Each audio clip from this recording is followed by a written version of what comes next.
My friends, today I want to talk to you about something that weighs heavy on many hearts: the brokenness in our relationships. We live in a world filled with conflict, division, and pain. Families are torn apart, friendships are shattered, and bitterness has taken root where love once flourished. But I have good news for you today. There is a powerful secret to healing relationships, and it is found in the Word of God. The Bible tells us that love is the greatest commandment. Jesus said, "A new commandment I give unto you, that ye love one another as I have loved you." John 13:34. Love is not just a feeling, it is a choice, a commitment, an action. It is patient, it is kind, and it does not keep a record of wrongs. When love fills our hearts, healing begins to take place. But there is something else, my friend. Forgiveness is the key that unlocks the chains of bitterness and resentment. Many of us carry wounds from the past. We have been hurt by words, by actions, by betrayal. But Jesus, hanging on that rugged cross, looked at those who crucified him and said, "Father, forgive them, for they know not what they do." Luke 23:34. If the Son of God can forgive those who nailed him to the cross, pride is another barrier to healing. We hold on to our rights, our grudges, our need to be right. But the Bible tells us that God resisteth the proud, but giveth grace unto the humble. James 4, verse 6.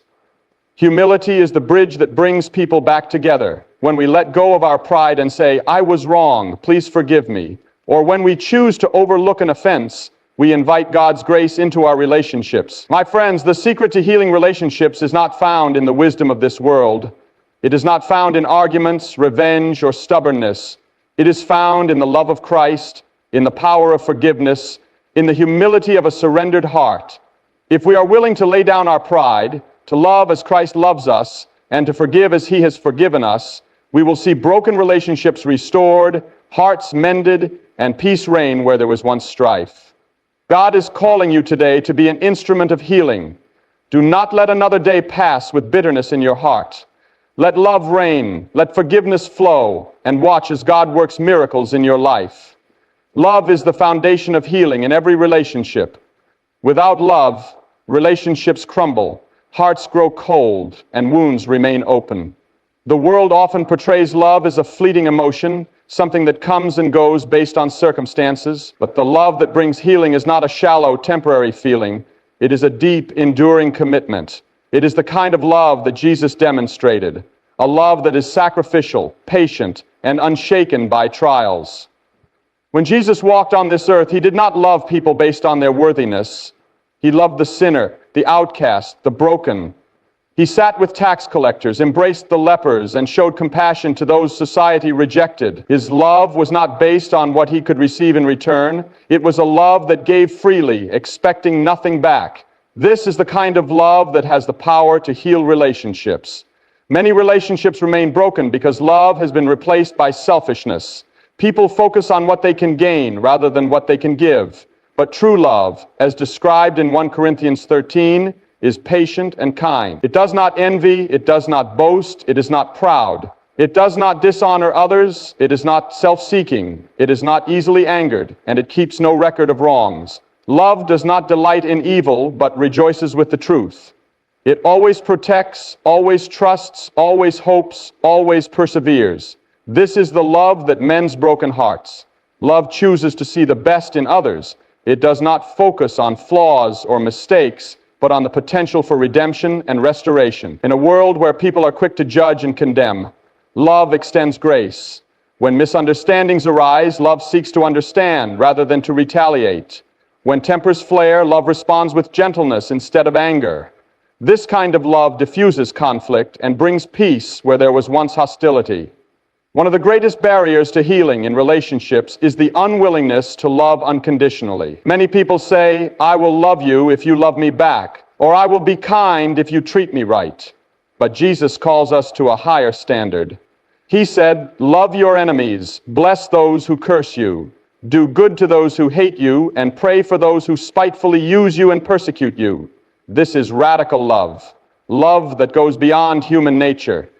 It is love that comes from God alone. When love is present in a relationship, healing happens naturally. Love softens hardened hearts, breaks down walls of resentment, and rebuilds trust that was once lost. It creates an atmosphere where forgiveness can flourish, where reconciliation is possible. Even in the most broken relationships, when love is allowed to take root, miracles happen. But love is not always easy. It requires effort, sacrifice, and surrender. It means choosing to be patient when someone frustrates you, to be kind when others are unkind, to seek peace when arguments arise. Love means letting go of the need to always be right and embracing the call to be Christ-like instead. It is not about winning an argument, but about winning a heart. The Bible tells us that God is love. When we allow His love to fill our hearts, we become instruments of healing. We cannot love others the way God commands without first experiencing His love for us. When we understand how deeply we are loved by Him, despite our failures, despite our sins, we are empowered to extend that same love to others. If you want to see healing in your relationships, start with love. Love that is patient, love that is kind, love that is willing to forgive, love that does not keep a record of wrongs, love that seeks peace rather than revenge. This is the love that transforms lives, restores families, and heals even the deepest wounds. Forgiveness breaks the chains of bitterness and sets the heart free. Many relationships remain broken not because the wounds are too deep, but because the heart refuses to let go of past hurts. Bitterness, resentment, and anger hold people captive, making it impossible to move forward. But forgiveness is the key that unlocks the door to healing. It is the act of releasing someone from the debt of their wrongdoing, choosing mercy over judgment, and peace over pain. Jesus demonstrated the ultimate act of forgiveness on the cross. As He hung there, suffering unjustly, He did not curse those who mocked Him. He did not demand justice from those who falsely accused Him. Instead, He lifted His voice and said, "Father, forgive them, for they know not what they do."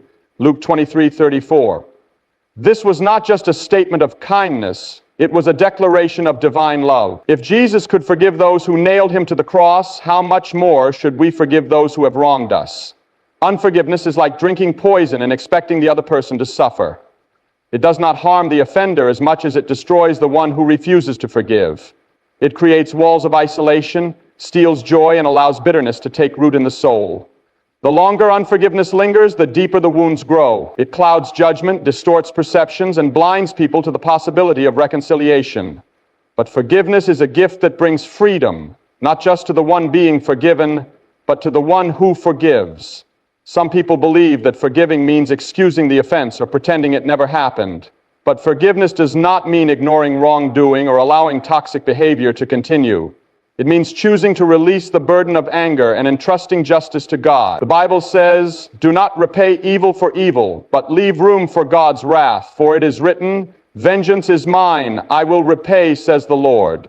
Romans 12:17 and 19. Forgiveness does not mean giving up on justice. It means surrendering the need for personal revenge and allowing God to handle the situation in His perfect wisdom. Forgiveness also does not depend on the other person's response. Many people say, "I will forgive," when they apologize. But Jesus did not wait for an apology before forgiving. True forgiveness is a decision of the heart, not a transaction based on someone else's actions. It is possible to forgive even when the offender does not admit their fault, because forgiveness is not about them, it is about the condition of our own hearts. Forgiveness brings healing because it reflects the heart of God. The Bible tells us that we have all sinned and fallen short of the glory of God, Romans 3:23. We are not perfect, we have hurt others, and yet God, in His great mercy, forgives us. How can we, who have received such undeserved grace, withhold it from others? Jesus made it clear in Matthew 6:14-15. "For if you forgive other people when they sin against you, your heavenly Father will also forgive you. But if you do not forgive others their sins, your Father will not forgive your sins." Forgiveness is not optional for the believer. It is a command. The power of forgiveness is that it restores what was broken. It heals marriages, rebuilds friendships, and brings peace where there was once conflict. It does not mean that trust is immediately restored, but it opens the door for God to work. Many relationships that seemed beyond repair have been mended because one person chose to forgive. If you are carrying the weight of unforgiveness, release it today. Choose to forgive, not because the other person deserves it, but because you have been forgiven by God. Let go of bitterness and allow His love to heal your heart. Forgiveness is not weakness. It is the greatest strength. It is the key that unlocks the prison of pain and leads to true freedom. Humility opens the door to reconciliation. Many relationships remain broken, not because the conflict is too great, but because pride stands in the way of healing. Pride says, I am right and you are wrong. It refuses to admit fault, refuses to apologize, and refuses to take the first step toward peace. But humility does the opposite. Humility lets go of the need to win, to prove a point, or to justify oneself. It chooses restoration over ego and peace over pride. Without humility, relationships stay fractured. But when humility enters the heart, healing begins. The Bible teaches that God opposes the proud but gives grace to the humble. James 4:6. Pride creates walls, but humility builds bridges. It softens hearts and paves the way for understanding. In every conflict, both sides often feel justified in their position, but humility allows a person to look beyond themselves and consider the other person's feelings. It acknowledges that no one is perfect and that everyone has faults. Even when one person is more at fault than the other, humility does not focus on placing blame. It focuses on finding a way forward. Jesus gave us the perfect example of humility. Though he was the Son of God, he humbled himself and became a servant. Philippians 2:5-8. He did not demand honor, though he deserved it. He did not insist on being treated fairly, though he had every right to. Instead, he washed the feet of his disciples, even those who would betray him. He bore the insults, the rejection, and the cruelty of those he came to save, and he did it all out of love. If Jesus, the King of Kings, humbled himself to serve others, how much more should we humble ourselves in our relationships? One of the greatest acts of humility is admitting when we are wrong. Many relationships suffer because people refuse to say, I was wrong, please forgive me.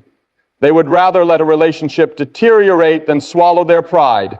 But an apology is not a sign of weakness, it is a sign of strength. It takes courage to acknowledge mistakes, to take responsibility, and to seek peace. When one person humbles themselves enough to apologize, it often softens the other person's heart and makes reconciliation possible. Humility also means being willing to listen. So many conflicts escalate because people are more focused on defending their own point of view than understanding the other person. They interrupt, they argue, they refuse to see any perspective but their own. But humility listens. It does not assume that it knows everything. It seeks to understand, not just to respond. The Bible tells us to be quick to listen, slow to speak, and slow to become angry, James 1:19. When we truly listen with a humble heart, we begin to see things from the other person's perspective, and this opens the way for healing. Humility also lets go of the need to always be right. Many people hold on to grudges simply because they refuse to admit that they were mistaken or that they reacted poorly. But love is more important than being right. A person may win an argument but lose a relationship in the process. Humility values people over pride. It chooses peace over proving a point. It asks, is this worth the damage it's causing? And more often than not, the answer is no. Finally, humility depends on God. It recognizes that we do not have all the answers and that we need His wisdom and guidance. Pride says, I can handle this on my own. But humility says, Lord, help me. Teach me to love, to forgive, and to seek peace. When we humble ourselves before God, He fills us with His grace, and that grace overflows into our relationships. If there is a broken relationship in your life, take the first step in humility. Whether it is offering an apology, choosing to listen, or letting go of pride, do what it takes to open the door to reconciliation. Humility does not mean weakness. It means strength under control. It is the key to healing, the bridge to restoration, and the foundation of lasting peace. God is the ultimate healer of relationships. No matter how deep the wounds, how long the separation, or how impossible reconciliation may seem, there is nothing beyond His power to restore. Human effort alone often falls short. Emotions get in the way. Pride takes over and hurt lingers. But when we surrender our relationships to God, He works in ways we cannot. He softens hearts, removes bitterness, and brings peace where there was once pain. Many people try to fix broken relationships in their own strength. They argue, try to prove their point, or demand change from the other person. But true healing does not come from human wisdom or manipulation. It comes from God's love working through us. The Bible reminds us, with man this is impossible, but with God all things are possible. What seems irreparable in our eyes is not beyond his reach. He specializes in restoring what is broken, mending what is torn, and reviving what seems dead. God's healing begins in the heart. Before relationships can be restored, individuals must first be restored to God. When we seek him, he changes us from the inside out. He removes anger, resentment, and selfishness and replaces them with love, patience, and understanding. Often, the biggest obstacle to healing a relationship is not the other person, it is our own unwillingness to change. But when we allow God to transform us, he equips us to love as he loves, to forgive as he forgives, and to extend grace even when it is undeserved. Prayer is a powerful tool for healing relationships. Too often, people turn to gossip, complaints, or arguments instead of turning to God. But the Bible tells us to cast all your anxiety on him because he cares for you. 1 Peter 5:7.